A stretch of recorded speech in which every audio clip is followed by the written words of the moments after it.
कैसा हो अगर आपको भी समुंदर में 14 महीनों तक छोड़ दिया जाए, जहां दूर दूर तक कोई आइलैंड और इंसान का नामो निशान ना हो, और ना ही आपके पास खाने के लिए खाना हो और ना ही पीने के लिए साफ पानी, सिर्फ और सिर्फ दूर तक फैला हुआ नीला समुंदर। क्या आप इस परिस्थिति में समुंदर में सरवाइव कर पाओगे?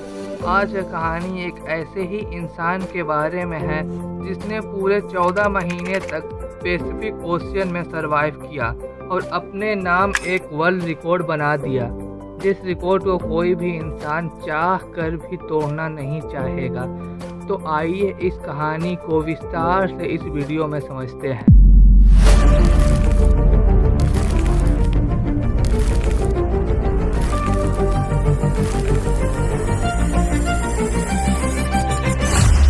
दोस्तों, क्या आप जानते हैं इस दुनिया में टोटल 5 ओशियन है, जिसमें से सबसे बड़ा ओशियन पैसिफिक ओशियन है और ये ओशियन टोटल 165 मिलियन स्क्वायर में फैला हुआ है।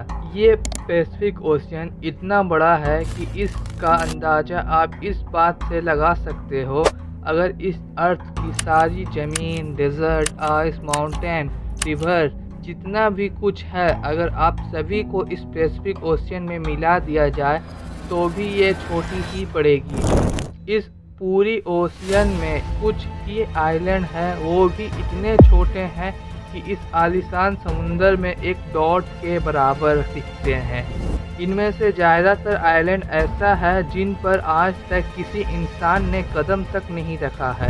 यानी कि बात यह है कि अगर कोई भी इंसान इस ओशियन में गुम हो जाए तो उसे ढूंढना लगभग नामुमकिन हो जाता है। लेकिन समुंदर में सबसे ज़्यादा वक्त गुजारने का वर्ल्ड रिकॉर्ड जोस सल्वाडोर अल्वारेगा नामी एक शख्स ने बनाया था, जिसने इस समुंदर में पूरे 438 डेज गुजारे, और वो भी सिर्फ 7 फुट के एक छोटी सी बोट पर। लेकिन सवाल ये है कि ये बीच समुंदर में गया क्यों था। ये बात है 2012 की, जब मैक्सिको के एक छोटे से गांव कोस्टा अजूल में जोस सल्वाडोर नामी शख्स रहता था। जोस उस वक्त 36 साल का था और ये एक एक्सपर्ट फिशरमैन हुआ करता था। 17 नवंबर 2012 वाले दिन जोस अपने एक साथी के साथ फिशिंग के लिए छोटे से नाव पर निकल गया। इनका प्लान था कि वे लोग समंदर में लगभग 30 घंटे तक गुजारेंगे। इसी वजह से इनके बोट पर कुछ ज़्यादा सामान नहीं था। इस 7 फुट के बोट में केवल एक इंजन और एक रेफ्रिजरेटर था, जिसमें वे मछलियाँ स्टोर करते थे। जोस अपने साथ सिर्फ एक दिन का खाना पानी लेकर गया था, लेकिन जोस को क्या मालूम था कि उसके आने वाले दिन उसके लिए कितना खौफनाक होने वाला है। वे मेक्सिको के किनारे से 120 किलोमीटर दूर चले गए और अपने जाल समुंदर में बिछा दिया। लेकिन उसी वक्त एक खौफनाक तूफान उनकी ओर तेज़ी से आने लगा।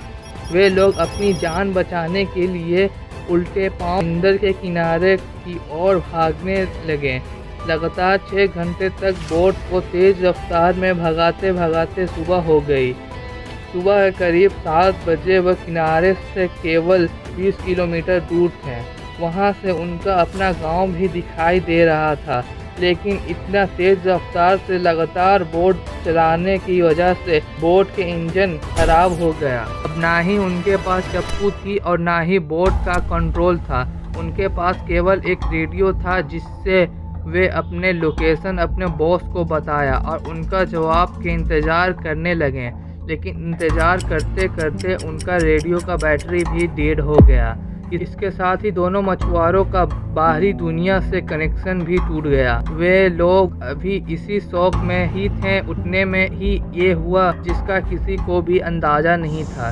तेज़ हवाओं ने उनको वापस से समुंदर की ओर ढकेलना शुरू कर दिया, और जो किनारा उनको दिखाई दे रहा था वो भी आस्ते आस्ते नज़रों से ओझल होने लगा। उनके बॉस ने उनके लिए एक सर्च पार्टी भी भेजा और पैसिफिक ओशियन में भी तलाश किया, लेकिन अब तक काफ़ी देर हो चुकी थी।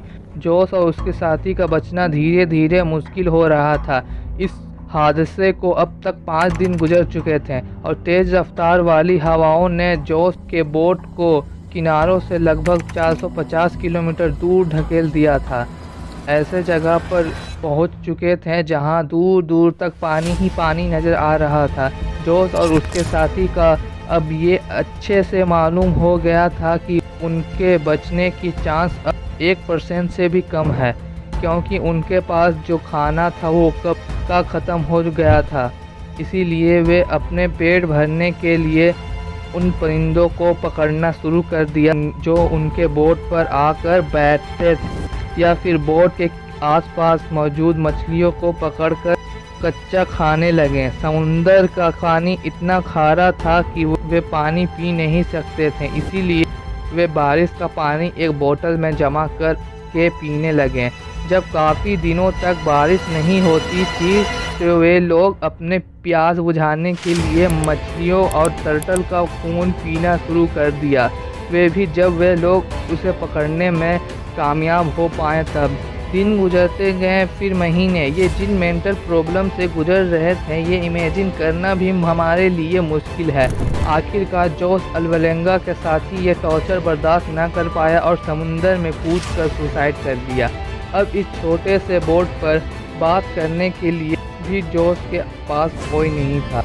वह चारों तरफ से घिरे समुंदर में अकेला ज़िंदगी गुजारने लगा। मैप में एक अंदाजे के मुताबिक पैसिफिक ओशियन की इस हिस्से में मौजूद था। यह दुनिया का खामोश तरीन हिस्सा माना जाता है। यहाँ से कार्गो शिप भी कभी कभी जाती है। मेक्सिको के किनारे को छोड़े हुए जोश को 6 महीने से भी अधिक का समय हो गया था।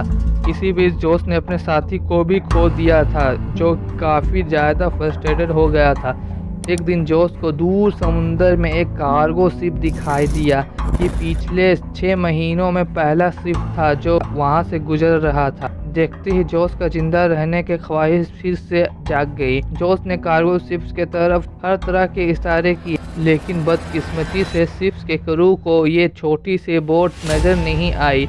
देखते ही देखते उसके जिंदा रहने की उम्मीद पर एक बार फिर से पानी फिर गया। 11 महीनों के बाद जोश अब 8000 किलोमीटर ट्रेवल कर चुका था। उसके कपड़े भी पड़ चुके थे। अब उसके पास खुद को सनलाइट से बचाने के लिए केवल एक अंडरवेस्ट बची थी। आखिरकार जोश ने कुछ ऐसा देखा जिसे उसे राहत मिली। 30 जनवरी 2014 को, यानी कि पूरे 14 महीने बाद, जोश ने अपने आसपास नारियल बहते हुए देखा, जिससे उसने अंदाज़ा किया कि उसके आसपास ही कोई आइलैंड है जिसके पेड़ों से नारियल टूटकर पानी में बह रहे हैं। थोड़ी देर के बाद उसे सच में एक आइलैंड दिखाई दिया। जोश अब ये मौका अपने हाथ से जाने नहीं देना चाह रहा था। इसी वजह से वह पानी में कूद गया और तैरते तैरते आइलैंड पर पहुंच गया। पिछले 14 महीनों में जोश ने पहली बार किसी आइलैंड पर कदम रखा था, और जब वह आइलैंड पर पहुंचा तो उसे एक छोटा सा बीच हाउस दिखाई दिया जिसमें वहां का लोकल मौजूद था।